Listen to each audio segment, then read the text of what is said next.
안녕하세요. 저는 인천에 사는 평범한 30대 여성입니다. 결혼해서 예쁘게 잘 사는 분들도 물론 많지만 요새는 옛날보다 이혼 가정이 더 늘어난 것 같습니다.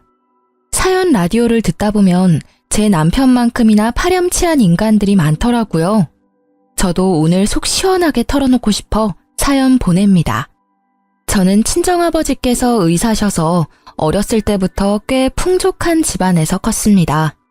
주변 보면 가진 게 많지 않아도 화목한 집안들 많잖아요. 저희 집은 남들이 보기엔 부유했지만 화목한 집은 절대 아니었습니다. 아버지께서는 병원에 계시는 시간이 더 많았고 휴일에는 본인 시간을 보내시기 바쁘셨거든요. 친정 어머니께서도 바쁘시긴 마찬가지였습니다. 그래서인지 부모님과의 관계는 클수록 더 서먹해져만 가더군요. 그러다 보니 자연스레 독립도 남들보다 빨리 했고요. 부모님을 보면 저도 제 인생 스스로 살 길 얼른 찾아야 할 것만 같았거든요. 저는 젊었을 때 시작한 의류 사업이 잘 자리 잡아서 현재까지 사업을 운영하고 있습니다. 지금은 배를 고를 걱정 안 해도 되지만 초반에는 참 궁핍했고 많이 삐그덕거렸습니다. 그때 당시 저희 부모님께서 절 지원해 주시는 부분은 전혀 없었습니다. 부모님께서는 제가 사업하는 걸 탐탁치 않아 하셨거든요. 너 말이 사업이지 다른 사람들이 딸내미 뭐 하냐고 물을 때마다 내 속이 뒤집어진다. 옷 장사한다고 도저히 입이 떨어지지 않아. 내가 너 보고 나처럼 의사가 되라는 무리한 부탁했냐? 적당히 있어 보이는 직업 가지고 있다가 적당한 집안 남자랑 결혼하면 되는데 넌 왜 사서 고생을 해? 가끔 연락하는 아버지께서 그렇게 폭언 아닌 폭언을 하시면 저는 자존감이 바닥쳐서 꽤 오랫동안 마음앓이 했어요. 어머니께서도 다를 바 없으셨죠. 너는 기집애가 무슨 사업을 한다고 아버지 속을 뒤집니? 집에서 가만히 공주처럼 있으면 될 걸 말이다. 형제 자매도 없어서 고스란히 우리 재산 다 물려줄 텐데 어쩜 그렇게 쓸데없는 짓을 하고 돌아다녀? 가장 가까운 가족이 저를 비난하는 건 참 힘들고 모진 일이었습니다. 그걸 다 버티고 어엿하게 제 사업을 키우자 그제서야 어머니께서는 인정해 주시더군요. 하지만 아버지께서는 끝까지 저를 못마땅해 하셨어요. 아버지께선 몇 년 전 사고로 돌아가셨는데 장례식장에서 배웠던 아버지 지인분들을 통해 그래도 아버지께서 절 사랑하셨다는 것만은 알았습니다. 주변 분들에게 딸이 혼자 앞가림 잘한다며 제 사업도 자랑하셨다네요. 살아계실 때 한 번이라도 저한테 잘한다고 직접 말씀해 주셨다면 참 좋았을 텐데 조금 속상했습니다. 그런 가정 환경이다 보니 자연스럽게 저는 훗날 제 가정을 정말 잘 꾸리고 싶다는 욕심이 더 커져만 갔습니다. 그러다 저는 가난한 집 어느 아들과 사랑에 빠졌어요.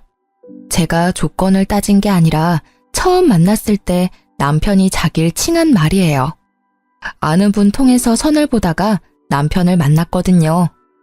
저는 가난한 집 아들입니다. 네? 초면에 좀 당황스러우셨죠? 죄송합니다. 제가 대기업에 다니고 있어서 제 허물만 보고 다가오는 여자들이 많아요. 하지만 제 알맹이를 보고 도망가기 일쑤죠. 제가 돈을 많이 번다고 해서 저희 집이 잘 사는 건 아니니까요. 그동안 상처받았던 일이 많으셨나 봐요. 세아 씨는 어떤 분이세요? 저요? 저야말로 아버지께서 의사셔서 제 허물만 보고 다가오는 사람들이 많았죠.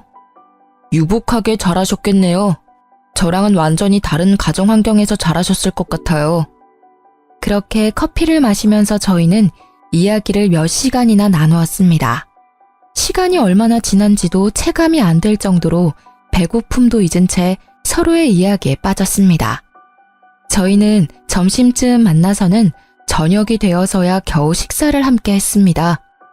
저는 무조건 가족이 1순위라서 나중에 아이를 낳는다고 하면 제일 하고 싶은 건 다 같이 야구장 가기? 주말 소풍? 등산? 소박하지만 이런 것들이 제 로망이네요. 세아 씨는요? 저도요. 전 어렸을 때 그런 기억들이 별로 없거든요. 도시락 싸서 등산 가는 건 안 해보셨어요? 네, 다들 시간 맞추기도 어렵고 해서요. 한 지붕 아래에 사는 가족인데 시간 맞추기가 어렵다고요? 그럼 이번 주말에 저랑 등산 가실래요? 도시락은 제가 쌀게요. 안 그러셔도 돼요. 바쁘시잖아요. 현수 씨 힘들어요. 아님 주말에 식사나 한 끼 할까요? 아니요, 전혀요. 일이 바쁘고 힘든 거죠. 세아 씨 만나는 건 오히려 저한테 힐링일 것 같은데요. 저는 그렇게 다정한 남편에게 스며들었고 결혼 후에도 남편은 한결같았습니다. 하지만 시모와 시동생과는 한 가족이 되려면 많은 노력이 필요했습니다. 결혼하고 보니 시댁 식구들과 가족같이 지내는 분들이 정말 존경스럽다고 생각했어요. 그래서 저도 최선을 다하려고 노력했습니다. 시어머니께서는 정말 기운이 팔팔하시고 어디 아픈 곳 하나 없으신 아주 건강한 분이셨어요. 어머님, 제가 어머님 곁에서 보니까 따로 운동도 안 하시는데 건강은 정말 타고나신 것 같아요. 남편이 어렸을 때부터 잔병치레 하나 없었다고 하더라고요. 보니까 어머님 닮아서 그이가 튼튼한 거였네요. 내가 아들들한테 줄 건 없다지만 유전자 하나는 기가 막히게 물려줬지. 암 그렇고 말고. 건강이 제일 큰 자산이라는 말이 있잖아요. 이미 돈 주고 못 살 자산 그이한테 물려주신 거죠. 그런데 어머님, 혹시 운동 삼아서 간단한 일이라도 시작해보시는 건 어떠세요? 적적한 시간도 때우실 겸이요. 어머, 너 몰라서 하는 소리야. 내 하루가 얼마나 바쁜데. 적적한 시간이라고는 없으니까 내 걱정은 마라. 네, 어머님. 제가 시모께의 일을 권해드린 건 다름이 아니라 남편이 밤마다 시름시름 앓았기 때문입니다. 여보, 입맛이 없어? 요새 부쩍 밥을 못 먹는 것 같아. 내가 모르는 무슨 걱정이라도 있어? 그게 실은... 아니다.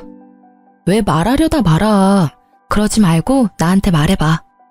당신은 돈 얼마나 모았어? 아니, 언제부터 돈 모았어? 나? 맨 처음 사업 시작했을 때는 본전도 못 찾아서 저축은커녕 입에 풀칠도 못했었지. 그러다 점차 자리 잡고 바로 몇십씩이라도 저축 시작했지. 벌수록 저축하는 금액 점점 늘려갔고. 근데 그건 왜? 그럼 그렇게 사회생활하기 전에는 모아둔 돈 있었어? 어렸을 때 받았던 용돈이라든지. 응, 어렸을 때부터 모아둔 돈은 통장에 있지. 장모님께서 관리해 주셨어? 19살 때부터 내가 관리했어. 갑자기 그건 왜? 이제 나 당신이랑 결혼도 했고 수입 관리는 내가 하고 싶은데 엄마한테 뭐라고 말하면 좋을까? 여태까지 엄마께서 해주셨으니까 감사하다고 인사드리면서 자연스럽게 통장을 달라고 할까? 남편과 각출해서 생활비를 쓰다 보니 저도 미처 신경 못 쓴 부분이었습니다. 남편은 어렸을 때부터 가난한 집의 가장이다 보니 당연하게 월 수입을 계속 시어머니께 드리고 있었어요. 그리고 도련님은 남편과 1살 차인데 아직까지 취준생이었죠. 그런데 남편 말을 들어보면 도련님께서는 취업할 의지가 안 보였어요. 요새는 컴퓨터 게임에 빠졌다고 하더라고요. 도련님은 제 앞에서도 낯을 많이 가렸고 면접도 제대로 볼 수 있을까 싶을 정도로 내성적으로 보였습니다. 물론 남편이 용돈은 드리겠지만 더 이상 월급 전체를 시어머니께 드릴 수 없다 판단한 남편은 고민하다 시모께 솔직하게 말씀드렸습니다. 엄마, 이제 저도 결혼했고 어엿한 가정이니까 제 월급은 제가 관리할게요. 그동안 감사했어요. 앞으로 용돈은 적은 금액이지만 챙겨드릴게요. 뭐? 그게 뭔 소리다냐? 현수, 네가 이 집의 가장인데 네 월급 없으면 우리는 어떻게 살라고? 엄마, 저 이제 세아 씨랑 결혼했으니 이 집에서는 독립한 거잖아요. 세아, 너 말해봐라. 네가 우리 현수 꼬드겼냐? 너는 넉넉한 의사 집안에서 태어났다며? 가진 게 우리보다 많을 거 아니냐? 벼룩의 간을 빼먹어라. 어떻게 우리 장남 월급까지 가져가려 해? 가만 보니 그래서 나한테 은근슬쩍 일하라고 권유했던 거구나? 너 정말 무서운 애야. 어머님, 그런 게 아니라요. 엄마, 도대체 왜 이래요? 세아씨 앞에서 나 창피해 정말. 애초에요, 내가 결혼했으면 먼저 말 꺼내기 전에 엄마가 나한테 통장 줬어야 하는 거 아니에요? 형, 엄마한테 소리 지르지 마. 형수님 너무하시네요. 결혼한 지 얼마나 됐다고. 형수님은 형 월급 없이도 잘 살겠지만 엄마랑 나는 형이 돈 안 주면 굶어 죽어요. 조용하던 도련님도 처음으로 발악하듯 제게 따지더군요. 시댁 식구들의 원망과 비난이 모두 저를 향하자 저는 어쩔 줄 몰랐어요. 손발이 덜덜 떨리는데 남편이 괜찮다며 제 손을 꽉 잡아주더라고요. 그러자 용기가 생겨서 남편의 편에 저도 설 수 있었어요. 어머님께서는 앞으로 일하실 생각은 전혀 없으세요? 고생스러운 일 밖에서 하라고 말씀드리는 거 절대 아니에요. 어머니 나이대 분들 밖에서 일하면서 즐겁게 지내시는 분들 많아요. 일이 돈을 버는 수단도 맞지만 삶의 활력을 불어주는 때도 있어요. 그리고 각자의 몫이라는 게 있잖아요. 제가 조심스럽게 말씀드리자면 남편만 이 가정을 위해서 일하고 어머님이랑 도련님은 뭐 하셨어요? 게다가 도련님은 몇 년째 취준생이라고 들었어요. 이젠 눈을 낮추고 다른 길 찾아야 하지 않을까요?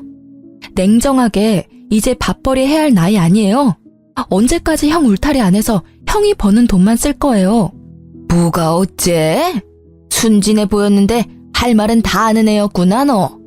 일하면 내가 정부 보조금도 못 받는데 못하러 일을 해. 멀쩡한 정승 같은 아들 둘이 있는데 내가 꼭 일을 해야겠니? 아이씨, 형수님 말씀이 심하잖아요. 저는 뭐 대기업 가면 안 된단 말이에요? 나도 시간 좀만 더 있으면 형보다 더 좋은 곳에서 떵떵거리면서 일할 수 있다고요. 에이, 어머님 노후 지금부터라도 준비하셔야죠. 그이가 용돈은 챙겨드릴 수는 있지만요. 이렇게 몸 멀쩡히 건강하시고 아직 은퇴 나이도 아니신데 그이 월급 다 가져가시는 건 아닌 것 같아요. 그이 경제관념이 걱정이시라면 제가 통장 관리할 테니 이제 걱정 마시고 결혼했으니 저한테 넘겨주세요. 그럼 제가 도련님 취업 자리도 같이 알아볼게요. 그리고 도련님, 거울 좀 보세요. 이발은 언제 하셨어요? 면접 볼 의지는 있으세요? 매일 컴퓨터 게임하느라 방에 틀어박혀 있으니 머리카락이 저랑 비슷할 정도로 잘하셨어요. 단발머리로 면접 보겠다고요? 제가 오목조목 할 말 다 하자 시모와 시동생은 당황하더군요. 할 말을 제가 다 해주자 남편은 행복한 얼굴이었어요. 그동안 자리 잡았던 근심 걱정과 그늘이 얼굴에서 다 사라지더라고요. 그런데 그때 어머님이 하시는 말씀에 남편은 주저앉고 말았습니다. 에휴, 월급 뭐 얼마나 된다고 모아놓은 것도 없는데 뭘 통장을 달래? 저는 당연히 모아둔 돈이 없을 거라 조금이나마 예상했고 남편은 단 얼마라도 시모께서 모아주실 줄 알았나 봐요. 어머니, 저 얼마나 힘들게 일해왔어요. 저 안 해본 아르바이트가 없고요. 겨우 혼자 힘으로 대기업까지 들어갔어요. 엄마가 사람이라면 자식 새끼 정말 위하신다면 그러면 안 되는 거잖아요. 단 얼마라도 저 위에서 남겨주실 생각 없으셨어요? 저는 저 혼자 희생하는 게 당연한 건 줄 알았거든요. 그런데 다른 집들은 안 그래요. 가족이라면 다 같이 으쌰으쌰 해야 하는 거잖아. 왜 그동안 나만 이렇게 힘들게 살아온 건지 정말 억울하다고요. 현우, 너도 이 새끼야. 당장 편의점 알바라도 해봐. 네가 사람이냐? 형, 아들, 너 고생하는 건 알지, 아는데 아휴, 갑자기 이게 다 무슨 일이람? 더 말할 것도 없어. 연예인들이 왜 부모 자식 간에 연 끊는 줄 알겠어요. 엄마 다신 나 볼 생각하지 말아요. 현우, 너도 엄마 잘 모셔라. 나 이제 이 집에 안 올 거야. 우리 찾지도 말고 원망도 하지 마. 여보, 가자. 여보. 주저앉아 괴로워하며 울던 남편은 인연 끊자고 소리치면서 제 손을 붙잡고 시댁을 뛰쳐나갔습니다. 그렇게 시모와 시동생에게 속마음을 내뱉은 남편은 그러고서도 엄청 괴로워하더군요. 난 정말 어떻게 해야 할지 모르겠어. 정말 모르겠다고. 엄마랑 동생이랑 이렇게 틀어지고 싶지는 않았어. 근데 내가 또 다가가면 예전으로 돌아가는 거잖아. 내 인생을 포기해야 내 가족들 곁에 있을 수 있다는 게 너무 힘들어. 정말 모르겠다고 오열하는 남편을 위로해주면서 저는 남편 혼자만의 문제가 아니라고 생각했습니다. 이제 저도 가족이 됐으니까요. 여보, 평생 어머님이랑 도련님 안 볼 자신 있어? 없지? 안 되겠다. 내가 이 문제는 내가 해결해볼게. 어떻게 될지는 모르겠지만 말이야. 어떻게 하려고 여보? 나아질지 안 나아질지 아직 안 해봤으니까 노력이라도 해봐야지. 당신 이렇게 울고 후회하는 모습 보니까 내가 마음 아파서 안 되겠어. 그리고 그나마 다행이었던 건요. 남편이 혹시 몰라 심호께의 연봉을 속이고 월급 전체를 심호께 드린 건 아니었더군요. 조금씩 몰래 모아둔 재산이 있었습니다. 그것마저 없었으면 그때 남편은 완전히 무너졌을 것 같아요. 시어머님은 매일같이 제게 잘못했다며 남편 좀 어떻게 해보라고 연락이 왔습니다. 얘야, 내가 그날 소리 지르고 막말해서 정말 미안하다. 근데 나로서는 참 당황스러운 일이었어. 믿었던 장남이 갑자기 돌변하니까. 어머님, 그이가 어머님만 믿고 그동안 평생 월급 맡겼는데 단 한 푼도 안 남았다 하니 얼마나 상실감이 크겠어요. 하지만 어머님도 어디 다른 곳에 쓴 게 아니라 다 살림하는 데 쓰셨겠죠. 하지만 이제는 너무 장남한테만 의지하시면 안 돼요. 저희도 이제 자식 낳고 가정 꾸리고 살아야 하니까. 어머님께서도 하실 수 있는 일 찾아서 하셔야 해요. 지금도 일하실 생각은 조금도 없으세요? 제 말에 시모는 머뭇거리며 말했습니다. 뭐 내가 할 줄 아는 건 살림뿐인데 밖에서 뭔 일을 하겠니? 어머님, 저 믿으세요? 뭐? 안 믿으시더라도 지금부터 저 믿고 저만 따라와 주시겠어요? 그럼 그이 맘도 돌릴 수 있을 것 같은데요. 시모는 알겠다고 마지못해 끄덕이셨고 저는 시모와 도련님이 직업훈련을 받을 수 있도록 열심히 알아봤습니다. 정부에서 하는 사업에 시모와 시동생이 해당하는 건 모조리 신청해줬습니다. 어머님께서는 요리학원을 다니셨고 도련님은 컴퓨터 학원을 다녔습니다. 그리고 어머님께서 자격증을 준비하시는 동안 저는 제가 엄마께 받은 건물 1층에 작은 식당을 열 준비를 하고 있었습니다. 남들은 호구 같다고 가난한 집안에 다 퍼주고 있다고 욕할지 몰라도 제가 월세 조금 적게 받고 돈 욕심 부리지 않으면 모두가 화목해지는 일이었으니까 조금의 희생은 하고 싶었어요. 가족이니까요. 대신 제 건물인 건 남편에게도 말 안 했습니다. 어머님, 그동안 고생 많으셨어요. 저는 어머님께서 잘 해내실 줄 알았어요. 고맙다. 네 덕에 내가 사람 구실은 하게 됐구나. 그런데 말이다. 자격증은 땄어도 식당에서 일하는 건 좀 무서워. 누구 밑에서 이 나이에 갑자기 일한다는 게 용기가 참 나지 않아. 어머님, 걱정하지 마세요. 오늘 저랑 갈 곳 있다고 말씀드렸죠? 짜잔! 여기는 뭐 파는 곳이냐? 아직 문 안 연 것 같은데? 어머님이 하시고 싶은 걸로 하세요. 여기 어머님 가게예요. 제가 이 가게 사드릴 수는 없어도 월세로 얻어드릴 수는 있거든요. 좋은 주인 덕분에 보증금 많이 올리고 월세는 10만 원대예요. 어머님 10만 원은 감당하실 수 있으시죠? 앞으로 여기서 새 출발하시는 거예요. 제가 옆에서 많이 응원할게요. 아이고, 이게 다 무슨 일이야? 꿈이야 생시야? 정말 여기가 내 가게야? 조그맣지만 있을 건 다 있네. 정말 고맙다 새애기야. 복덩이가 우리 집안에 굴러왔어. 어떻게 이런 생각을 했니? 저를 부둥켜 안고 눈물을 훔치는 시모를 보고 저는 그제서야 안심이 됐어요. 어머님, 그리고 남편이 앞으로 용돈은 못 드려요. 그것 대신 제가 어머님 새 출발 도와드리는 거예요. 아셨죠? 그럼 앞으로 너네 지원 일절 필요 없다. 오히려 내가 벌어서 너네 용돈 줘야지. 내가 받은 게 있는데. 그렇게나마 남편의 월급을 지킨 저는 시동생을 만나 중소기업 면접 보는 걸 도와줬습니다. 역시나 도와주니까 시동생은 금방 나쁘지 않은 곳에 취업 성공하더군요. 대기업만한 회사는 아니니깐요. 시동생은 한 번에 회사에 합격하자 얼떨떨해 하더라고요. 형수님, 저 정말 합격할 줄은 몰랐어요. 그동안 자격지심 부려서 죄송해요. 형처럼 대기업은 아니지만 형수님 덕분에 저도 앞으로 사람 구실하면서 살겠네요. 감사합니다. 도련님 마음 먹고 하시면 뭐든 잘 해내실 거라 생각했어요. 취업 진심으로 축하드려요. 자리 잡으면 그이한테 한번 연락 먼저 해주세요.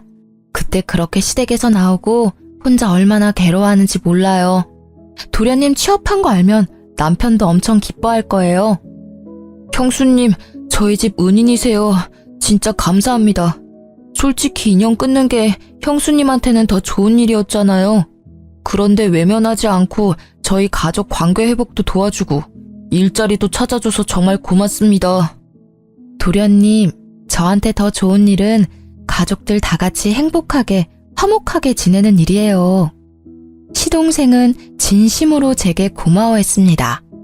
그리고 시모와 시동생 마음 잡고 일하는 걸 보고 남편은 깜짝 놀라더군요. 자연스럽게 남편은 시댁 식구들과 화해에 성공했습니다. 여보, 어쩜 그렇게 예뻐? 어떻게 그런 생각을 했어? 난 내 신세 한탄만 했지 상황을 바꿔보려고 노력하지는 않았어. 그냥 난 내가 돈 벌어다 우리 집에 갖다 주는 것만으로 내 역할 다 했다 생각했어. 그런데 그게 독이었지. 더 빨리 바뀔 수 있었는데. 내가 그렇게 만든 거야, 모두를. 그런데 당신은 현명하게 모두가 행복할 수 있게 도와줬어. 정말 고마워. 내가 평생 당신한테 잘할게. 남편이 기쁨의 눈물을 흘리자 저도 눈물이 왈칵 쏟아졌습니다. 부둥켜 안고 얼마나 울었는지 모르겠습니다. 그렇게 평화를 되찾은 줄 알았으나 제 평화는 오래가지 않았어요.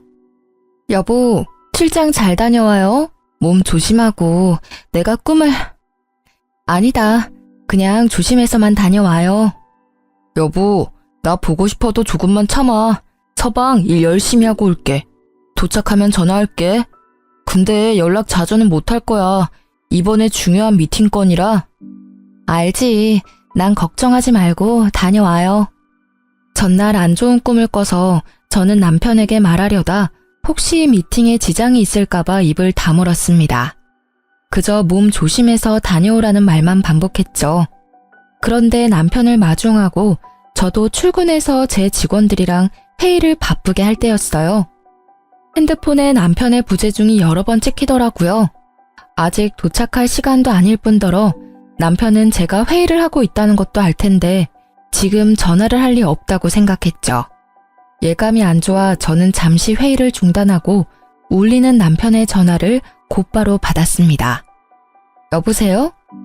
몇 초 정적 뒤에 익숙한 남편의 음성 대신 낯선 음성이 제게 말을 걸어왔어요.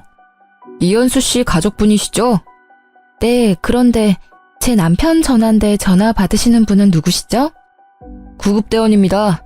위치는 강원도 양양이고 차 전복 사고가 났어요. 이현수 씨 휴대폰 비상 연락처로 전화드렸어요.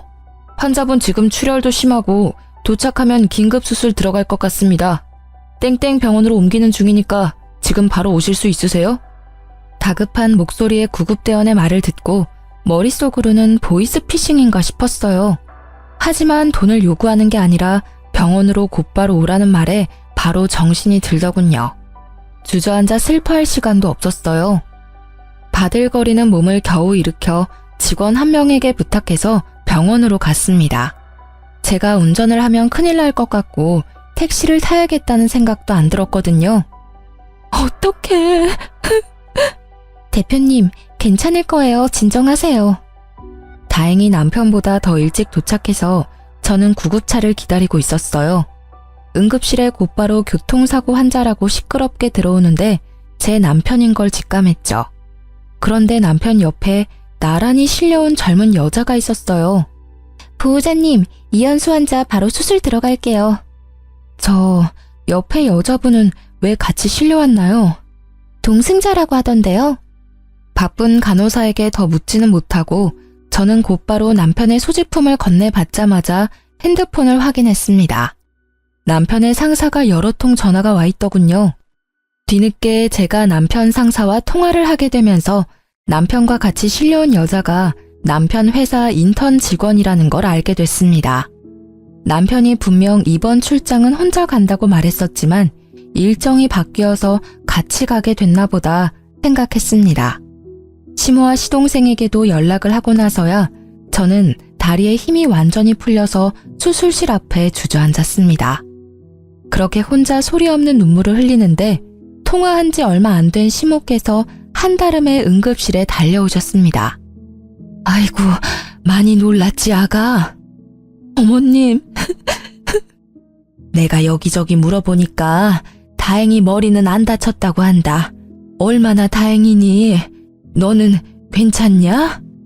어머님이 오히려 제 앞에서 무너지실 줄 알았는데 되려 저를 위로해 주시더군요. 남편은 회복실에서 몇 시간 있다가 일반 병실에 옮겨졌어요. 여보, 괜찮아? 여보. 으이그 이놈아. 네 마누라랑 네 엄마랑 놀라서 심장이 다 쪼그라들었다. 다리 골절 수술을 한 남편은 다행히 마취가 풀리니 다리 외에는 전부 괜찮아 보였어요. 세아야, 너무 걱정하지 마라. 우리 집 장남은 내가 간병할 테니 너는 아무런 걱정하지 마. 제가 회사의 중요한 프로젝트 때문에 어쩔 수 없이 간병인을 쓴다고 하니 시모께서는 간병인을 자처했어요. 어머님 힘드시니까 제가 간병인 알아볼게요. 아니다. 그럴 필요 없다. 내가 있는데 못하러 아깝게 돈을 쓰냐. 현수도 내가 더 편할 거야 아마. 어머님 감사해요. 아유, 가족끼리 뭘 감사냐. 그럼 저 옆 병실에 잠시 인사하고 올게요. 응? 남편이랑 같이 가다가 사고 난 거니까 따로 인사는 해야 할 것 같아서요. 경황이 없어서 못 살펴봤어요. 남편이랑 같이 실려온 인턴 직원이 옆 병실이거든요. 에그머니나, 그럴 필요 없다. 내가 이미 인사 다 했어. 네? 아, 그러셨어요? 그쪽은 팔에 금 간 거 말고는 뭐 크게 다치지도 않았어. 그러니 아가 네가 걱정할 필요 없다. 그나마 다행이네요. 그나저나 그이 정말 괜찮은 거 맞을까요? 의사 선생님 말로는 머리는 안 다쳤다고 하셨었는데 저렇게 말도 없고 내내 눈만 감고 있으니까 저 슬슬 걱정돼요. 괜찮다. 괜한 걱정하지 마. 회복 중이니까 다 괜찮아질 거야. 그렇게 남편이 차고 후유증으로 말을 안 하는 줄 알았던 저는 뒤늦게 남편의 행동의 의미를 알게 됐어요. 저를 가족같이 생각해준 도련님 덕분에 모든 진실을 알게 됐습니다. 도련님, 갑자기 여기까지 무슨 일이세요? 형수님, 저 은혜 갚는 거예요. 은혜요? 갑자기 무슨 말씀이세요? 너무 놀라지 마세요. 형 여자 있어요. 그 같이 사고 났다던 여자 인턴 직원이요. 네? 저는 머리를 세게 한 대 맞은 것처럼 멍해지더군요. 그런 제게 도련님은 남편의 차 블랙박스 영상을 보여줬어요. 보험회사에 제출할 영상 보고 있는데 둘이 심상치 않은 사이였어요.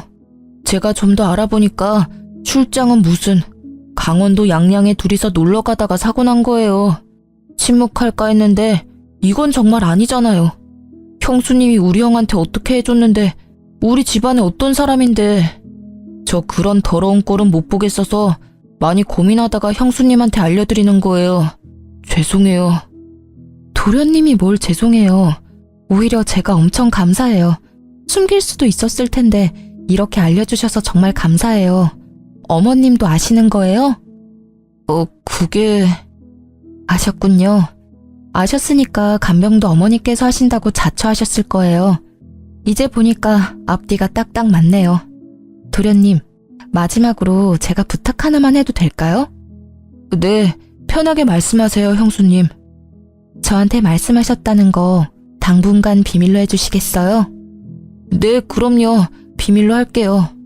형수님이 저 사람 구실하게 만들어줬잖아요. 이거면 형수님한테 은혜는 갚은 거죠? 네, 충분해요.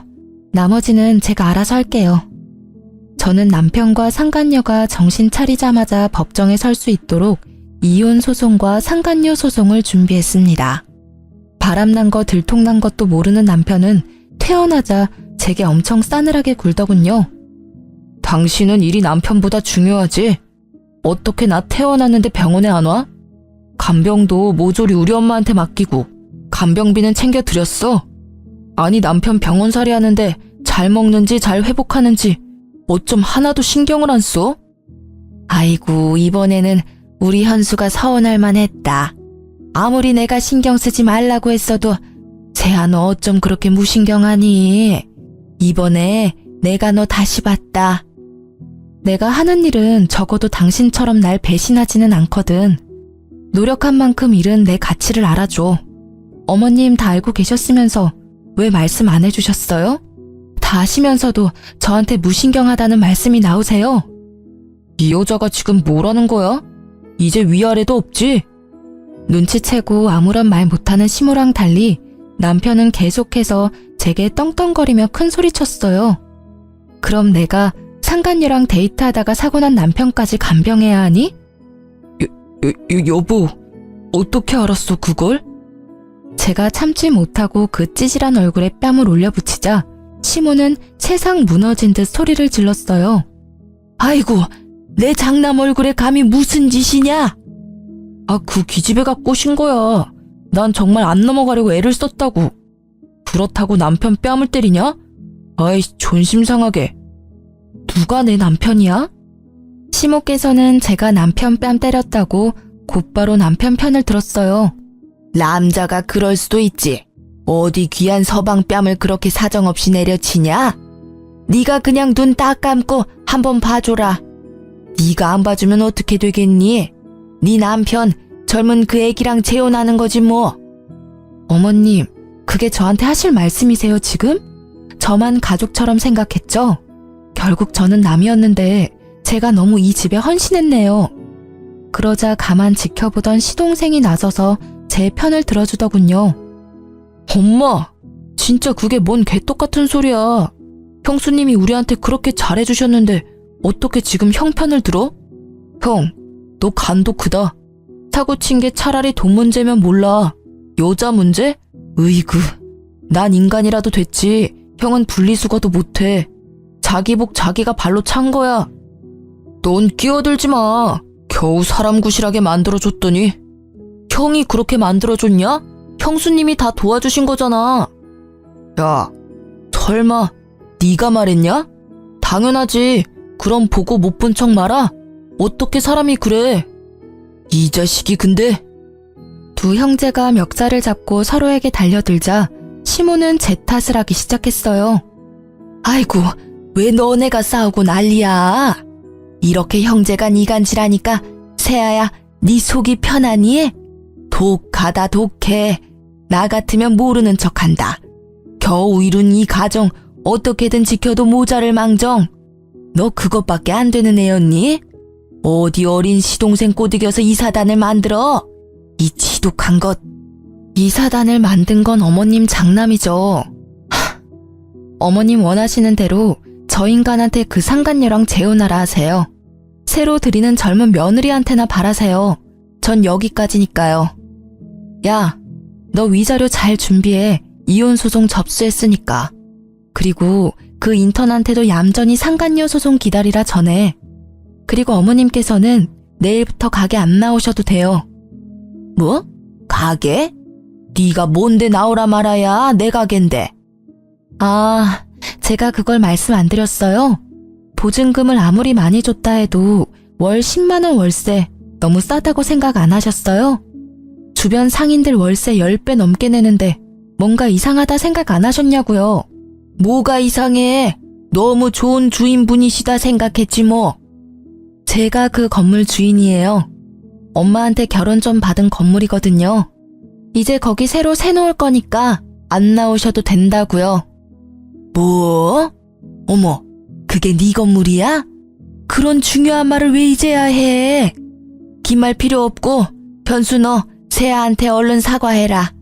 건물주 며느리랑 대기업 인턴 나부랭이 며느리 중에 당연히 건물주 며느리지. 아까 못 들으셨어요? 저 이 사람이랑 이혼할 거라고요. 아이고, 나 그 가게 정들어서 못 떠난다. 착한 네가 좀 모르는 척하고 넘어가주면 안 돼? 내가 또 어디 가서 일자리 구하겠어. 저한테는 정 같은 건 없으시고 그 건물에는 정이 많이 드셨어요? 어머님, 정말 끝까지 이기적이시네요. 잘나고 귀한 어머님 장남한테 가게 하나 구해달라고 하세요. 여보, 그러지 마. 왜 이렇게 극단적이야. 일단 우리 둘 집 가서 다시 얘기하자, 응? 내가 이렇게 빌게. 정말 잘못했어. 잠시 내가 미쳤었나 봐. 갑자기 버는 돈이 족족 나한테 들어오니까 어떻게 어디에 써야 할지 모르겠더라. 그런데 그 애가 맛있는 거 사달라고 할 때마다 사주는데 희열감이 느껴졌어. 젊은 여자애랑 데이트다운 데이트하니까 왜 나 젊었을 때는 이런 데이트 못했을까 싶고 너무 설렜어. 그래서 그랬던 거야. 그 여자애가 좋았던 게 아니라 그 상황이 좋았던 거라고. 남편의 머릿속 사상은 상상 이상으로 역겨웠습니다. 지가 뭘 잘못했는지 모르면서 아직 다친 다리가 회복되지 않은 남편은 절뚝거리는 다리로 눈물까지 쏟아내며 저를 붙잡더군요. 그리고 저를 못 나가게 막는 시모에게 말했어요. 어머님, 그동안 제가 가족이라고 절감한 월세 한꺼번에 청구해드려요? 아이고, 미안하다. 잘못했어. 그날 시동생이 배웅해줬고 그게 시댁에서의 마지막 일이었습니다. 그런데 겁도 없이 간이 큰 상간녀는 제 번호를 알아냈더군요. 우리 좀 만나요. 건방지구나. 어딜 오라가라야. 시끄럽고 당장 나 있는 곳으로 오라고. 대학 졸업반인 상간녀는 어린애 떼쓰듯 저를 자기 회사 및 카페로 불렀어요. 제가 그곳에서 만나자 한 게 아니라 상간녀가 꼭 거기서 만나야 한다고 했죠. 간땡이가 큰 건지 눈치가 없는 건지 이해가 안 됐지만 저는 오히려 잘된 일이라 찾아갔어요. 제발 이혼 소송 중인 남편과 마주치길 바랬습니다. 너 무슨 생각으로 날 여기로 부른 거니? 내가 너 하는 꼴이 너무 웃겨서 와봤어. 여기 회사에 날 부른다고? 너 진짜 어리긴 어리구나. 눈이 있음 보라고요. 눈 제대로 달렸으면 현실을 직시하라고요. 나랑 그 사람이랑 어울리는지 당신이랑 그 사람이랑 어울리는지 잘 봐봐요. 그 사람 옆은 내가 더 잘 어울려요. 어디 상간녀 주제에 말이 많아. 야, 너 인턴이라며. 정직원도 아니면서 무슨 부심이야? 너 니네 부서 사람들은 알아? 너랑 내 남편이랑 바람난 거? 회사에서는 알까? 모르겠지. 알면 네가 계속 여기 있을 리가 없어. 내가 가서 고발이라도 할까? 저는 저를 도발하는 상간녀에게 일부러 큰 목소리로 말했습니다. 카페에 앉아있는 남편의 회사 동료들이 들을 수 있게요. 주변에는 익숙한 얼굴에 남편 동료들도 얼핏 보였거든요. 상간녀는 본인이 저를 거기까지 불러놓고 새빨개진 얼굴로 울먹이더군요. 지금 뭐 하는 거예요? 당장 앉아요. 여기서 소란 피우지 말라고요. 아니, 넌 날 여기까지 불러놓고 이런 상황은 생각도 안 해봤니? 당신 부끄럽지도 않아요? 부끄러워해야 하는 건 너지. 남의 남편 빼앗고 상간녀 소송 당한 거 부끄럽지도 않아? 소송 취하해달라고 빌지는 못할 망정 어디서 개수작이야? 저는 그 말을 끝으로 커피잔을 들어 상간녀 머리로 기울였습니다. 자기야, 이 여자 좀 말려봐. 그 광경을 목격하고 몰래 목발 짚으며 빠져나가려는 남편을 기어코 붙잡는 상간녀였죠. 사람들은 웅성거렸고 저는 유유히 그곳을 빠져나왔습니다. 남편의 일그러진 얼굴은 평생 잊지 못할 것 같아요. 그 얼굴에는 후회와 창피함, 좌절이 모두 섞여 있었답니다.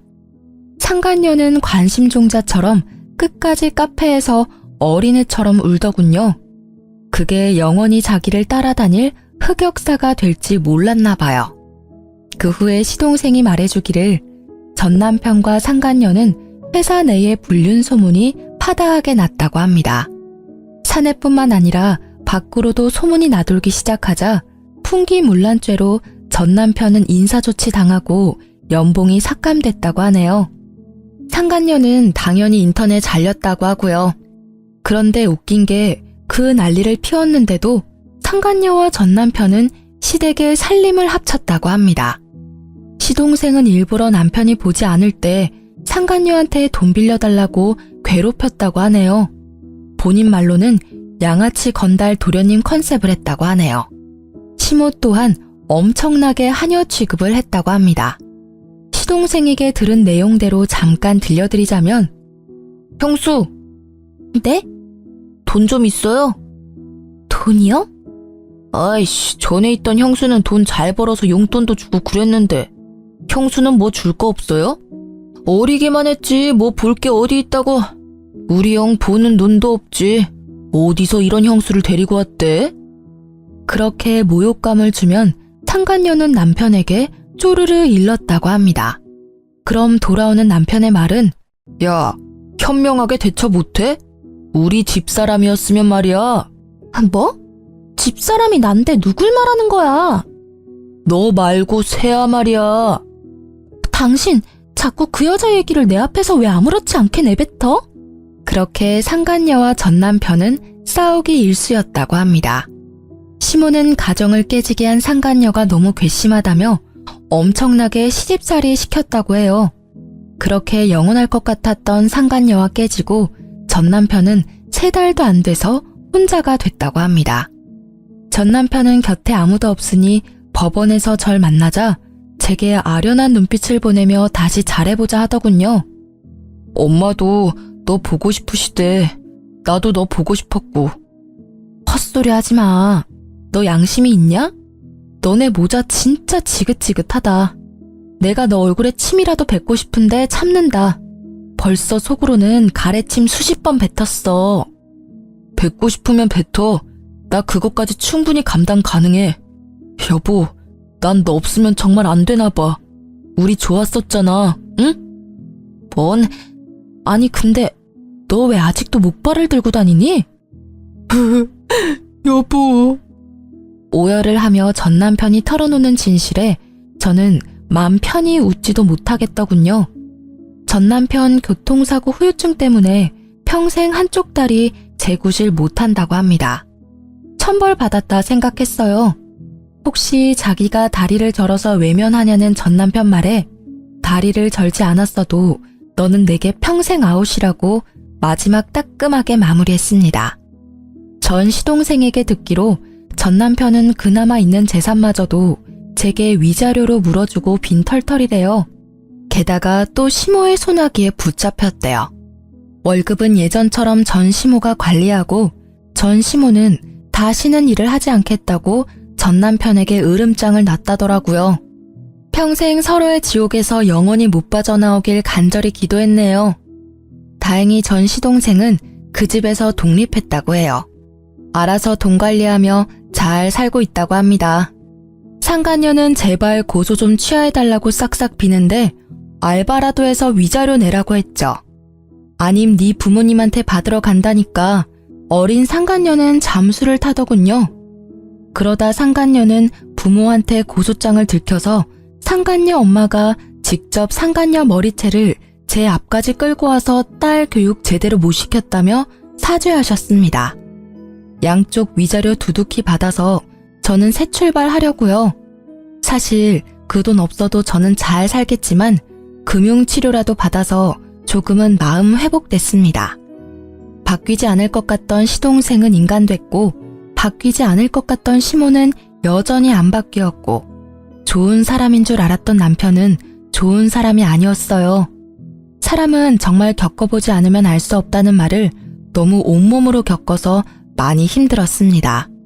그래서 제게 앞으로는 좋은 일만 가득했으면 좋겠어요.